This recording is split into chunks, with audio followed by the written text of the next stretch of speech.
हाँ जी, नमस्कार आप सभी का स्वागत है अपने इस YouTube चैनल एड्यूरोही पर। मैं आपका अपना विजय भारत आप सभी का स्वागत करता हूँ। आज का इतिहास सीरीज के अंतर्गत चलने वाली कक्षाएं आप सभी को डेली सुबह 7:30 बजे प्रोवाइड करवा दी जाती हैं अपने इस YouTube चैनल एड्यूरोही ऑफिशियल पर। आज 6 अगस्त के दिन आप सभी का स्वागत है इस कक्षा में। Today in history with MCQs. आज का दिन ऐतिहासिक दृष्टिकोण से किस मायने में महत्वपूर्ण है, उसी से संबंधित हम बातें कवर करेंगे और आपसे मल्टीपल चॉइस क्वेश्चंस भी पूछेंगे। ऐसे मल्टीपल चॉइस क्वेश्चंस जो पहले कभी आपके एग्जाम्स में पूछे गए हैं या फिर आपके आने वाले एग्जाम्स के लिए जो इम्पोर्टेंट हो सकते हैं, उन्हीं क्वेश्चंस को आधार मानते हुए हम आपसे कुछ क्वेश्चंस पूछा करते हैं। ये आपकी कक्षा हफ्ते के 7 दिन होती है, एवरी डे होती है। तो अगर आपको ये कक्षा पसंद आ जाए तो कक्षा को लाइक कर दीजिएगा, अपने दोस्तों के साथ इसे शेयर भी कर दीजिएगा। अगर आपने अभी तक इस YouTube चैनल को सब्सक्राइब नहीं किया है तो सब्सक्राइब कर लीजिए, बेल आइकन बटन को भी प्रेस कर लीजिए ताकि समय से पहले आपको इस कक्षा की नोटिफिकेशन मिलती रहे। जैसे कि आपको पता है, आज के दिन एक दिवस मनाया जाता है जिसे हम हिरोशिमा दिवस के नाम से जानते हैं। 6 अगस्त के दिन ये दिवस क्यों मनाया जाता है, इसके पीछे कारण क्या है? ये वही दिन है आज के दिन अमेरिका ने जापान पर परमाणु बम गिरा दिया था। हिरोशिमा एक शहर का नाम है जापान में, ठीक है ना। और इस बम का नाम क्या रखा था? तो इसका नाम था लिटिल बॉय। लिटिल बॉय इस बम का नाम था, ठीक है ना। परमाणु बम जो गिराया गया था तो ये यूरेनियम से बना हुआ था और इससे प्रभावित होने वाला जो क्षेत्र कितना था, कहा जाता है कि 13 वर्ग किलोमीटर में ये अपना प्रभाव छोड़ गया था, ये अटैक, ठीक है। तो अमेरिका द्वारा जापान के शहर हिरोशिमा में आज ही के दिन 1945 में ये बम गिराया गया था, लिटिल बॉय नामक, ठीक है ना। कहा जाता है कि लगभग 3.5 लाख की आबादी में से 1,40,000 लोग एक झटके में ही मारे गए थे, ठीक है। कुछ उसमें बच्चे भी थे, बूढ़े भी थे, परिवार के लोग भी थे, ठीक है, सभी। तो इतना बुरा प्रभाव रहा था। और इस अटैक के 3 दिन बाद में एक बम और गिराया था अमेरिका वालों ने 9 अगस्त 1945 को। उसका नाम भी आपको ध्यान में रखना है। 9 अगस्त 1945 को जो बम इन्होंने गिरवाया था उसका नाम क्या था? फैटमैन। और ये जो फैटमैन नाम का जो बम था, ये कौन से शहर पे गिराया था? नागासाकी। तो जापान के हिरोशिमा और नागासाकी नामक दो स्थानों पर ये बम गिरवा दिए गए थे अमेरिका के द्वारा, जिसमें बहुत सारे लोगों की मृत्यु हुई थी। और ये पॉइंट आपको ध्यान में रखना है। इसी वजह से वहां के लोग इस दिन को याद करते हैं कि आज के दिन उन पर हमला हुआ था, तो इसे हम हिरोशिमा दिवस के नाम से जानते हैं। क्लियर हुआ आपको ये पॉइंट? इसके बारे में और भी ज्यादा जानकारी आप हासिल कर सकते हैं। चलिए जी, अब हम बात कर लेते हैं उनके बारे में जिनकी आज जन्मदिन की कहानी है। आज इनका जन्मदिन है, तो चलिए सबसे पहले हम इनके बारे में जानेंगे। एक बहुत ही महत्वपूर्ण किरदार है हमारे भारतवर्ष का। इनका नाम क्या है? इनका नाम है राजेंद्र सिंह। तो पहले आप इनके बारे में एक क्वेश्चन बताने का प्रयास करेंगे।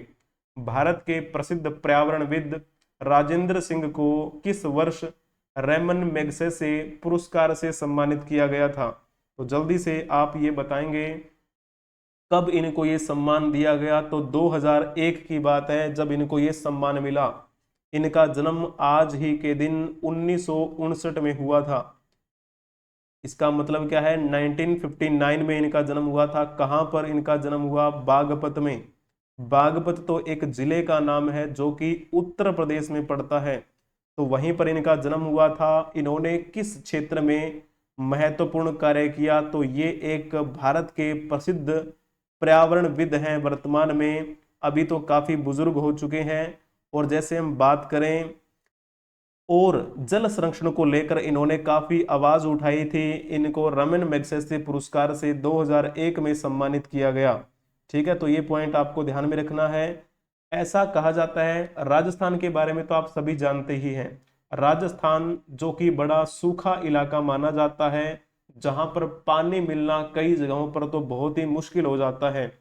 उस दौर में पानी के इन्होंने जलाशय बनवाए वहां पर, और वर्षा का पानी इकट्ठा करके वहां उस पानी को सुरक्षित करके, जो पारंपरिक तरीका था, इस प्रकार का तरीका इन्होंने खोजने में मदद की, और जो भी पानी से संबंधित कठिनाइयां थी उसे दूर करने का इन्होंने अपने स्तर पर प्रयास किया था। इसी वजह से इनकी जो एक आप कह सकते हैं कार्य करने की प्रणाली वो बहुत बेहतरीन रही। कहीं ना कहीं बहुत अच्छा प्रभाव देखने को मिला। इन्होंने इसी संकट की स्थिति को बुनियादी तौर पर समझकर उसे दूर करने की ठानी, और इससे संबंधित इन्होंने एक संघ की शुरुआत भी की, जिसे हम क्या नाम देते हैं, तरुण भारत संघ का नाम देते हैं।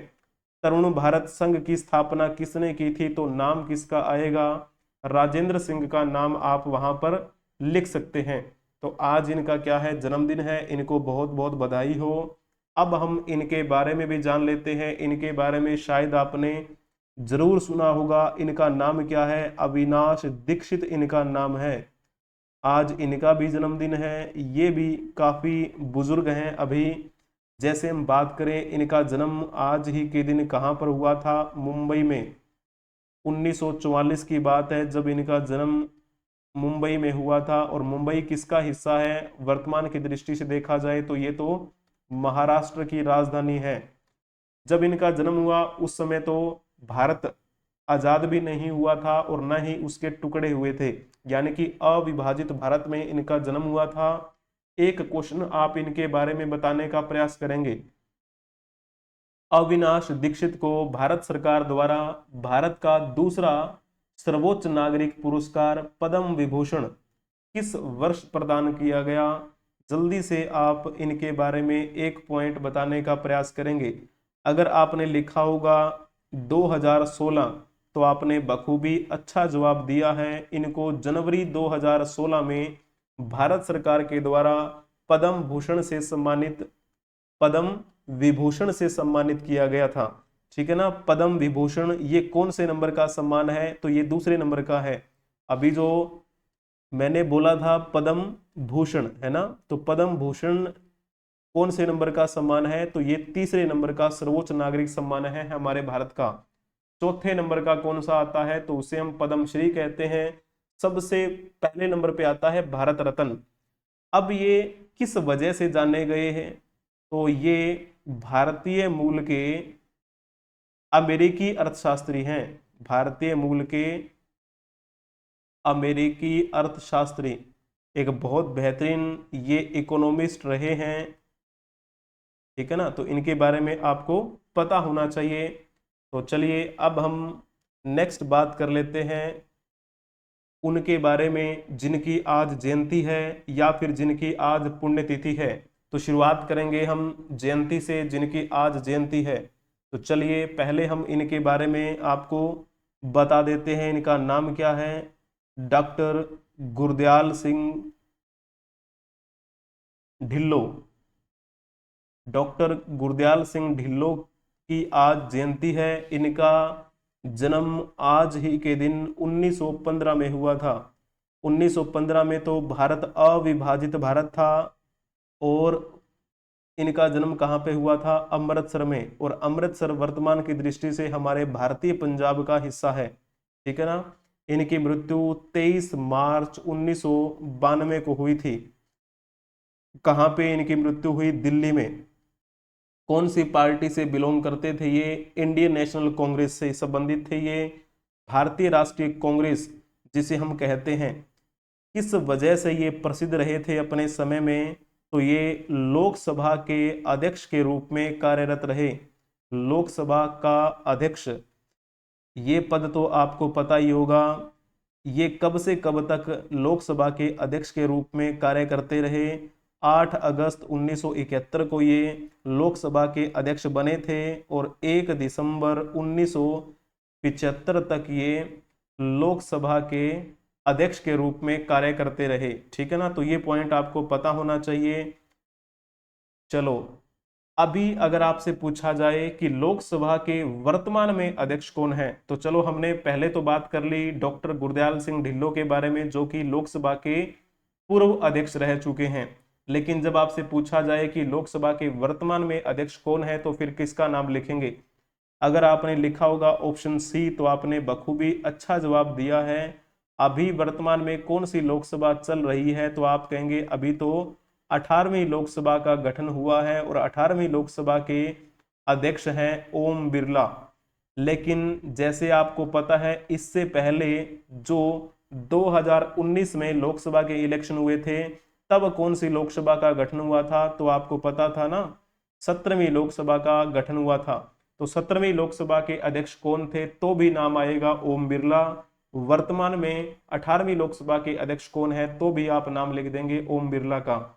ओम बिरला लगातार दूसरी बार लोकसभा के अध्यक्ष के रूप में चुने गए हैं। जेपी नड्डा के बारे में अगर बात की जाए, तो ये राज्यसभा में सदन के नेता हैं। राज्यसभा में सदन के नेता। राज्यसभा क्या है? राज्यसभा उच्च सदन है जिसे कभी भी भंग नहीं किया जा सकता। तो राज्यसभा में सदन के नेता हैं कौन? जेपी नड्डा, जो कि स्वास्थ्य मंत्री भी हैं और भारतीय जनता पार्टी के राष्ट्रीय अध्यक्ष भी हैं। वहीं जब हम बात करें राहुल गांधी के बारे में, राहुल गांधी लोकसभा में विपक्ष के नेता हैं। लोकसभा में विपक्ष के नेता के रूप में कौन कार्यकाल निभा रहे हैं? तो फिर नाम लिख देना राहुल गांधी का। गांधी परिवार के तीसरे नेता हैं जो लोकसभा में विपक्ष के नेता के रूप में कार्य कर रहे हैं, और ये 18वीं लोकसभा में विपक्ष के नेता हैं। ठीक है। जगदीप धनखड़ के बारे में तो आप जरूर जानते होंगे। मूल रूप से ये झुंझुनू से बिलोंग करते हैं और ये हमारे भारत के उपराष्ट्रपति हैं। भारत का उपराष्ट्रपति ही राज्यसभा का सभापति होता है। ये तो बात हमारे भारतीय संविधान में कही गई है। तो राज्यसभा के सभापति कौन है अगर ऐसा पूछा जाए, तो नाम लिख देना जो उस समय उपराष्ट्रपति की गद्दी पर बैठे हो उनका। वर्तमान में उपराष्ट्रपति जगदीप धनखड़ हैं, तो जाहिर सी बात है राज्यसभा के सभापति भी जगदीप धनखड़ होंगे। तो ये पॉइंट आपको पता होना चाहिए। चलिए जी, अब हम बात कर लेते हैं इनके बारे में। तो इनके बारे में बात कर रहे थे डॉक्टर गुरदयाल सिंह ढिल्लों के बारे में। ठीक है ना, इनके बारे में तो मैंने आपको बता भी दिया है। लोगों को शिक्षित करने के उद्देश्य से इन्होंने 1947 में एक पंजाबी दैनिक वर्तमान जो अखबार था उसका प्रकाशन शुरू किया था। ठीक है, उसका संपादन कार्य भी इन्होंने किया। वर्तमान नाम आता है उसका। ठीक है, चलिए, तो इस प्रकार ये बातें क्लियर हुई हैं आपकी। अब हम इनके बारे में जान लेते हैं। इनका नाम क्या है? के.एम. चांडी। के.एम. चांडी का जन्म आज ही के दिन हुआ था, 6 अगस्त 1921 को। ठीक है ना। पहले इनके बारे में एक क्वेश्चन आप बताने का प्रयास करेंगे। के.एम. चांडी किस राज्य से संबंधित थे? जल्दी से आप इस क्वेश्चन का जवाब देने का प्रयास करेंगे। अगर आपने लिखा होगा केरल, तो आपने बखूबी अच्छा जवाब दिया है। 6 अगस्त 1921 को के.एम. चांडी का जन्म कोट्टायम में हुआ था। कोट्टयम, जो कि केरल का हिस्सा है। ठीक है ना। इनकी मृत्यु 7 सितंबर 1998 को हुई थी। ये किस रूप में हमारे भारतवर्ष में प्रसिद्ध रहे? तो ये हमारे भारत के एक प्रसिद्ध स्वतंत्रता सेनानी थे। स्वतंत्रता सेनानी रहे और राज्यपाल के रूप में भी इन्होंने कार्य किया। राज्यपाल कौन कौन से राज्यों के रहे थे? तो पांडिचेरी के उपराज्यपाल की भूमिका इन्होंने निभाई थी 1982 से 1983 तक। और उसके बाद में गुजरात के राज्यपाल रहे 1983 से 1984 तक। फिर बाद में ये मध्य प्रदेश के भी राज्यपाल रहे थे 1984 से 1987 तक। ऐसा कहा जाता है कि 1946 में इनको जेल में डाल दिया था। भारतीय स्वतंत्रता संग्राम के दौरान जेल में इनको डाल दिया गया, इनको गिरफ्तार कर लिया गया था। के.एम. चांडी ने पलई में सेंट थॉमस कॉलेज की स्थापना में भी अपना अहम योगदान दिया था। 1966 में ऐसा कहा जाता है कि भारतीय रबड़ उत्पादक संघ की स्थापना भी जब की गई थी तो उसके भी अध्यक्ष के रूप में इन्होंने कार्य किया था। तो गुजरात की राजनीति से बखूबी जानकार थे ये। मध्य प्रदेश की राजनीति में भी इनका नाम आता है, तो ये पॉइंट आपको ध्यान में रखना चाहिए। अब हम उनके बारे में बातचीत करेंगे जिनकी आज पुण्यतिथि है। तो ये चेहरा तो आपने बखूबी पढ़ा होगा, इनके बारे में जाना होगा। इनका नाम क्या है? सुषमा स्वराज इनका नाम था। बहुत ही अहम किरदार थे राजनीति के ये। 14 फरवरी 1952 को इनका जन्म हुआ और इनकी मृत्यु कहाँ पर हुई थी? दिल्ली में। 6 अगस्त 2019 को दिल्ली में इनकी मृत्यु हो गई थी। हार्ट अटैक की वजह से इनकी मृत्यु हुई। अगर आपसे पूछा जाए यहाँ पर एक क्वेश्चन, तो जल्दी से बताने का प्रयास करेंगे। दिल्ली की पहली महिला मुख्यमंत्री होने का श्रेय किसे दिया जाता है? तो आप किसका नाम यहाँ पर लिखना पसंद करेंगे या फिर किसका नाम आप लिखेंगे? तो दिल्ली की पहली महिला मुख्यमंत्री होने का श्रेय जो जाता है वो सुषमा स्वराज को जाता है, जिनकी हम आज बात कर रहे हैं। भारत सरकार की केंद्रीय कैबिनेट में विदेश मंत्री के रूप में भी इन्होंने कार्य किया था। भारतीय जनता पार्टी के शीर्ष महिला नेताओं ये चुनी जाती हैं। वैसे हम नेता बोल देते हैं जेंट्स को और महिला को क्या बोल देते हैं? नेत्री बोल देते हैं। तो बीजेपी की अहम नेत्रियों में से इनकी गिनती की जाती है। 11वीं 12वीं और 15वीं लोकसभा में सदस्य भी रह चुकी थी। ये पॉइंट आपको पता होना चाहिए। 2009 में जब लोकसभा के चुनाव होने थे तो चुनावों के लिए भाजपा की 19 सदस्यीय चुनाव प्रचार समिति का गठन किया गया था और उस चुनाव प्रचार समिति का अध्यक्ष भी इनको बनाया गया। जब हम बात करते हैं इन्होंने दिल्ली की प्रथम महिला मुख्यमंत्री के रूप में कार्य किया, तो वो कब से कब तक किया था, ये पॉइंट आपके लिए जरूरी हो जाता है। 26 मई 2014 को ये दिल्ली की पहली महिला मुख्यमंत्री बनी थी और कब तक ये रही? 24 मई 2019 तक ये मुख्यमंत्री के रूप में कार्य करती रही। बाकी ऑप्शंस के बारे में भी बातचीत कर लेते हैं। प्रतिभा पाटिल, जिनका पूरा नाम क्या था? प्रतिभा देवी सिंह पाटिल जिनका नाम था। ये कौन थी? प्रथम महिला राष्ट्रपति होने का श्रेय इनको दिया जाता है। ठीक है ना, प्रथम महिला राष्ट्रपति। अगर आपसे पूछा जाए कि दूसरी महिला राष्ट्रपति कौन है, तो वर्तमान में जो श्रीमती द्रौपदी मुर्मू हैं वो दूसरी महिला राष्ट्रपति के रूप में कार्यरत हैं। शीला दीक्षित के बारे में जैसे हम बात करें, शीला दीक्षित दिल्ली की मुख्यमंत्री रही थी। दिल्ली की मुख्यमंत्री के रूप में सबसे लंबा कार्यकाल किसका रहा? तो शीला दीक्षित का नाम आता है। छन्नो देवी के बारे में आप बखूबी जानते हैं, ये हरियाणा से संबंधित थी। अगर पूछा जाए भारत के किसी भी राज्य में विधानसभा में सबसे पहली महिला अध्यक्ष कौन थी, तो फिर नाम आता है छन्नो देवी का। वैसे हरियाणा जी के पॉइंट ऑफ व्यू से पूछा जाता है कि हरियाणा विधानसभा की पहली महिला अध्यक्ष कौन थी, तो भी नाम इनका लिख देना। हरियाणा विधानसभा में पहला अध्यक्ष कौन था, तो भी यही थी। ठीक है ना, तो शुरुआत इन्होंने ही अध्यक्ष के रूप में की थी जब हरियाणा अस्तित्व में आया था पंजाब से अलग होकर। तो चलिए अब हम इनके बारे में भी जान लेते हैं। इनका नाम शायद आपने सुना भी हो, अगर नहीं सुना है तो कोई बात नहीं। इनका नाम क्या है? वीरेंद्र कुमार भट्टाचार्य। वीरेंद्र कुमार भट्टाचार्य के बारे में थोड़ा सा हम बता देते हैं। 14 अक्टूबर 1924 को इनका जन्म हुआ था। कहाँ पर इनका जन्म हुआ था? असम में। और इनकी मृत्यु आज ही के दिन 1997 में हुई थी, 1997 में। किस वजह से ये जाने गए, तो ये पॉइंट आपको बताना है। एक क्वेश्चन पहले बता दीजिए। प्रसिद्ध असमिया साहित्यकार वीरेंद्र कुमार भट्टाचार्य को किस वर्ष साहित्य अकादमी पुरस्कार से सम्मानित किया गया? जल्दी से आप इस क्वेश्चन का जवाब देने का प्रयास करेंगे। अगर आपने ऑप्शन ए टिक किया होगा तो आपने बखूबी अच्छा जवाब दिया है। ये हमारे भारत के एक प्रसिद्ध साहित्यकार रहे। कौन सी भाषा में इन्होंने अपनी रचनाएं लिखी, अपना साहित्य लिखा? तो असमिया जो लैंग्वेज है उस भाषा को इन्होंने एक नया आयाम दिया था। इनके साहित्य को लेकर इनको पुरस्कार भी दिए गए, इनको ज्ञानपीठ पुरस्कार भी मिला। ज्ञानपीठ पुरस्कार से इनको कब सम्मानित किया गया? 1979 में सम्मानित किया गया। उससे पहले इनको साहित्य अकादमी पुरस्कार से सम्मानित किया गया था 1961 में। जब आपसे पूछा जाए कि ये साहित्य अकादमी पुरस्कार कौन देता है, तो भारत की राष्ट्रीय साहित्य अकादमी द्वारा ये पुरस्कार दिया जाता है।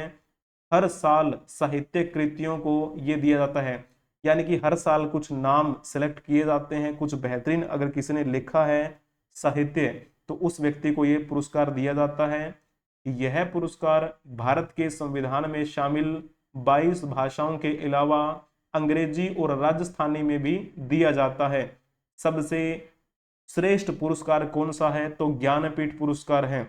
ज्ञानपीठ पुरस्कार के बाद भारत सरकार द्वारा दिया जाने वाला दूसरा सबसे बड़ा साहित्य सम्मान है ये साहित्य अकादमी सम्मान। साहित्य अकादमी सम्मान की शुरुआत कब हुई थी? 1954 में हुई थी।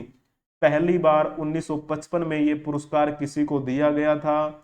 इस पुरस्कार के साथ एक ताम्रपत्र के साथ नगद राशि भी दी जाती है। ठीक है ना? तो ये कुछ बातें इनके बारे में आप और भी पढ़ सकते हैं। तो भारत सरकार के द्वारा दिया जाने वाला दूसरे नंबर का साहित्यिक सम्मान है ये साहित्यिक सम्मान। अगर आपसे पूछा जाए सबसे सर्वोच्च साहित्यिक सम्मान कौन सा है, तो ज्ञानपीठ पुरस्कार का नाम आप लिख देना, जो वीरेंद्र कुमार भट्टाचार्य को दिया गया था 1979 में। तो ये बातें आपकी क्लियर हो गई हैं। तो चलिए अब हम इनके बारे में भी जान लेते हैं। इनका नाम क्या है? सुरेंद्र नाथ बनर्जी। सुरेंद्र नाथ बनर्जी के बारे में आप बखूबी जानते होंगे, इनका नाम भी आपने जरूर सुना है अगर आपने हिस्ट्री बड़े बेहतरीन तरीके से कवर की होगी तो। 10 नवंबर 1848 को इनका जन्म हुआ था कोलकाता में। वर्तमान की दृष्टि से उसे हम कोलकाता कह देते हैं, लेकिन उस समय उसे हम कलकत्ता के नाम से जानते थे, जो बंगाल प्रेसिडेंसी का हिस्सा हुआ करता था। 6 अगस्त 1925 को इनकी मृत्यु कहाँ पे हुई थी? बैरकपुर में। बैरकपुर छावनी, याद होगा आपको बैरकपुर छावनी का किस्सा, 1857 की क्रांति से संबंधित। तो पहले इनके बारे में अगर कहा जाए तो भारत की आज़ादी में इनका भी योगदान रहा, एक स्वाधीनता सेनानी रहे। इन्होंने इंडियन एसोसिएशन की स्थापना की थी और भारतीय राष्ट्रीय कांग्रेस के 2 बार अध्यक्ष ये रहे थे। जब आपसे ये पूछा जाए कि इंडियन एसोसिएशन की स्थापना किसने की, तो फिर नाम आप लिख देना सुरेंद्र नाथ बनर्जी का। इसकी स्थापना कब की गई थी? 26 सितंबर 1876 को इंडियन एसोसिएशन की स्थापना की गई थी सुरेंद्र नाथ बनर्जी के द्वारा। इसकी स्थापना करने के लिए इनके एक और साथी का नाम आता है। उनके साथी जो थे वो थे आनंद मोहन बोस। सुरेंद्र नाथ बनर्जी और आनंद मोहन बोस ने एक साथ मिलकर 26 सितंबर 1876 को इंडियन एसोसिएशन की स्थापना की थी। ब्रिटिश साम्राज्य के समय ये पहला राष्ट्रवादी संगठन माना जाता है उस समय का। इस एसोसिएशन का मकसद लोगों की राजनीतिक, बौद्धिक और भौतिक उन्नति को बढ़ावा देना था। ये स्थानीय स्वशासन का समर्थन करता था। भारतीय राष्ट्रीय कांग्रेस के लिए एक शुरुआती एजेंट के तौर पे भी इन्होंने कार्य किया। इस संगठन ने 1983 में कोलकाता में आयोजित नेशनल कॉन्फ्रेंस का सम्मेलन जो है वो इसी इंडियन एसोसिएशन के तत्वाधान में हुआ था। इसके बारे में आपको पता होना चाहिए। तो ऐसे थे सुरेंद्र नाथ बनर्जी, जिन्होंने आनंद मोहन बोस के साथ मिलकर क्या किया था? इंडियन एसोसिएशन की स्थापना की थी। क्लियर हुआ आपको ये पॉइंट? और कहा जाता है कि कांग्रेस के 2 बार ये अध्यक्ष रहे थे। और इनको कौन सी उपाधि दी जाती है? इनको आधुनिक बंगाल का निर्माता भी कहा जाता है। भारतीय राष्ट्रीय कांग्रेस के ये आप कह सकते हैं कि वरिष्ठ नेता माने जाते थे। क्लियर हुआ आपको ये पॉइंट? चलिए बहुत बढ़िया। सत्येंद्र नाथ टैगोर का नाम आपने जरूर सुना होगा। वो 1867 में आईएएस बनने वाले पहले भारतीय थे, ठीक है ना। तो वो कई जो नाम है, जैसे सुरेंद्रनाथ बनर्जी की बात की जाए, सुरेंद्रनाथ टैगोर की बात की जाए, है ना, तो नाम इसमें आपको कोई भी गलत नहीं करना है। चलिए अब हम इनके बारे में भी जान लेते हैं। इनका नाम शायद आपने सुना भी होगा, गोदे मुरारी इनका नाम है, गोदे मुरारी। इनका जन्म 20 मई 1926 को हुआ था और इनकी मृत्यु आज ही के दिन 1982 में हुई थी, ठीक है। किस वजह से जाने गए, तो ये लोकसभा के उपाध्यक्ष के रूप में जाने गए थे। लोकसभा के उपाध्यक्ष रहे गोदे मुरारी की आज पुण्यतिथि है। कब से कब तक ये रहे थे? 1977 से लेकर 1979 तक ये लोकसभा के उपाध्यक्ष के रूप में कार्यरत रहे। लेकिन जब आपसे ये पूछा जाए कि वर्तमान समय में लोकसभा के उपाध्यक्ष कौन हैं, तो फिर आप किसका नाम यहां पर लिखना पसंद करेंगे? जल्दी से आप बताएंगे। लोकसभा के वर्तमान उपाध्यक्ष अगर आपको लिखना है तो आप कहेंगे पद खाली है। अध्यक्ष कौन है इस वर्तमान की लोकसभा के, तो फिर आपको नाम लिख देना है ओम बिरला का। अभी वर्तमान में कौन सी लोकसभा चल रही है? 18वीं लोकसभा चल रही है भाई। इससे पहले 17वीं लोकसभा जो चल रही थी उसके अध्यक्ष कौन थे? उसके अध्यक्ष भी ओम बिरला ही थे। राहुल गांधी की बात की जाए तो 18वीं लोकसभा में विपक्ष के नेता के रूप में किरदार निभा रहे हैं राहुल गांधी। जेपी नड्डा की बात की जाए तो वर्तमान समय में भारतीय जनता पार्टी के ये अध्यक्ष हैं, कैबिनेट मंत्री भी हैं ये। इनको स्वास्थ्य मंत्री के रूप में नामित किया गया है। जेपी नड्डा राज्यसभा में सदन के नेता के रूप में कार्य कर रहे हैं। राज्यसभा में विपक्ष के नेता कौन है? तो नाम आएगा मल्लिकार्जुन खड़गे का, जो भारतीय राष्ट्रीय कांग्रेस के अध्यक्ष भी हैं, राष्ट्रीय अध्यक्ष हैं वो। राहुल गांधी लोकसभा में विपक्ष के नेता के रूप में कार्य कर रहे हैं। अब चलो हम इनके बारे में भी जान लेते हैं। इनका नाम फिर क्या है? रोबिन बनर्जी इनका नाम है, रोबिन बनर्जी।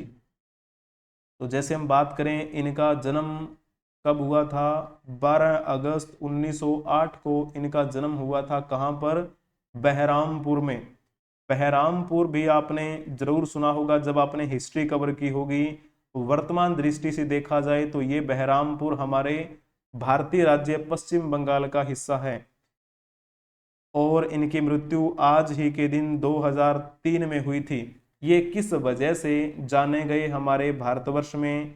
तो ये एक भारत के प्रसिद्ध पर्यावरणविद रह चुके हैं और पर्यावरणविद होने के साथ साथ में ये एक अच्छे चित्रकार भी थे, एक अच्छे फोटोग्राफर भी थे, रोबिन बनर्जी। अभी अगर आपसे इनसे संबंधित एक क्वेश्चन पूछा जाए तो जल्दी से बता देना। भारत के प्रसिद्ध पर्यावरणविद, चित्रकार, फोटोग्राफर और वृत्त चित्र फिल्म निर्माता रोबिन बनर्जी को किस वर्ष पद्म श्री से सम्मानित किया गया? अगर आपने इसमें लिखा होगा 1971 तो आपने बखूबी अच्छा जवाब दिया है। पद्म श्री हमारे भारत का चौथे नंबर का नागरिक सम्मान है। क्लियर हुआ आपको ये पॉइंट? रोबिन बनर्जी ने कहा जाता है कि कुल 32 डॉक्यूमेंट्री बनाई थी, जिनमें Kaziranga, wild life of India और ड्रैगन्स ऑफ कमोडो आइलैंड, इस प्रकार की कई डॉक्यूमेंट्रीज हैं जो आप देख सकते हैं। द वर्ल्ड ऑफ फ्लेमिंगो, ठीक है, इस प्रकार की कई इन्होंने डॉक्यूमेंट्री बनाई थी। अब हम इनके बारे में भी बात कर लेते हैं। इनका नाम शायद आपने जरूर सुना होगा। तो इनसे संबंधित अगर आपसे अगर बात की जाए तो इनका नाम क्या है? SK पोटेकार्ट। SK पोटेकार्ट जो हैं इनकी आज क्या है? मतलब पुण्यतिथि है। इनका जन्म 14 मार्च 1913 को हुआ था कालीकट में। कालीकट तो जगह आपने जरूर सुनी होगी। वास्को डी गामा का जब जिक्र आता है तो आप बखूबी कालीकट की बात करते हैं कि वास्को डी गामा भारत में कब आया, कालीकट के क्षेत्र में वो रुका था, है ना। 1498 में सबसे पहला पुर्तगाली व्यक्ति आया था वो। इसी कालीकट की बात हो रही है जहां पर एस के पोटेकाट का क्या हुआ था, जन्म हुआ था। और इनकी अगर हम बात करें तो इनसे संबंधित आप एक क्वेश्चन बताने का प्रयास करेंगे। इनका पूरा नाम था शंकरन कुट्टी पोटेकट। भारत के प्रसिद्ध रिक्त स्थान भाषा के उपन्यासकार थे। तो फिर किसका नाम आप यहां पर लिखना पसंद करेंगे? मलयालम, गुजराती, पंजाबी, तेलुगु। बहुत आसानी से आप इस क्वेश्चन का जवाब दे सकते हैं। मैंने आपको पहले ही बता दिया कि ये केरल से थे। तो मलयालम जो भाषा है, मलयालम भाषा में इन्होंने अपने उपन्यास लिखे, मलयालम, ठीक है ना। इन्होंने साहित्य में अपना बेहतरीन नाम कमाया था। इसी वजह से इनको साहित्य का सर्वोच्च पुरस्कार ज्ञानपीठ पुरस्कार मिला था 1980 में। और आपको पता है साहित्य के क्षेत्र में भारत सरकार के द्वारा दिया जाने वाला दूसरे नंबर का सम्मान कौन सा होता है? साहित्य अकादमी पुरस्कार होता है। वो भी इनको दिया गया था।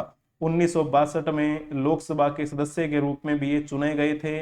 मूल रूप से इन्होंने किस रूप में प्रसिद्धि पाई? तो ये एक मलयालम भाषा के प्रसिद्ध उपन्यासकार रह चुके हैं। इनके द्वारा लिखी गई रचना अगर मैं लिखूं, एक रचना का नाम चलो बता देते हैं आपको, चंद्रकांतम। ये जो चंद्रकांतम रचना है ये किसके द्वारा लिखित है? तो एस के पोटेकट का नाम आप लिख देना। एक चलो और बता देते हैं, नादान प्रेमम।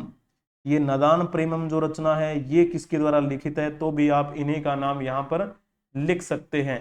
क्लियर हुआ आपको ये पॉइंट? चलिए, बहुत बढ़िया, अति उत्तम। तो इस प्रकार आपको इनके बारे में और ज़्यादा जानकारी हासिल कर लेनी है। चलिए, तो आज जिनका जन्मदिन है उनको बहुत बहुत बधाई हो। जिनकी जयंती है, जिनकी पुण्यतिथि है, उनको हम श्रद्धांजलि अर्पित करते हैं। अगर आपको ये कक्षा पसंद आई है तो कक्षा को लाइक कर दीजिए, अपने दोस्तों के साथ इसे शेयर भी कर दीजिए। अगर आपने अभी तक इस YouTube चैनल को सब्सक्राइब नहीं किया है तो सब्सक्राइब कर लीजिए, बेल आइकन बटन को भी प्रेस कर लीजिए ताकि समय से पहले आपको इस कक्षा की नोटिफिकेशन मिलती रहे। आपको इस कक्षा की PDF टेलीग्राम चैनल पे नहीं मिलेगी। तो YouTube पे तो आप क्लासेस कर ही रहे थे, इसके अलावा आप हमें Telegram, Facebook, Moj, Hipi, Josh, ShareChat, WhatsApp channel, Telegram, Instagram, Twitter, X पर भी फॉलो कर सकते हैं, बशर्ते आपको सर्च करना है edurohi24। Thank you, thank you so much for watching. Like, share and subscribe. बने रहिए हमारे साथ एड्यूरोही ऑफिशियल के साथ। हम मिलेंगे नेक्स्ट क्लास में, तब तक के लिए हंसते रहें, मुस्कुराते रहें, पढ़ते रहें, खेलते रहें और खिलखिलाते रहें। जय हिंद, जय भारत, वंदे मातरम।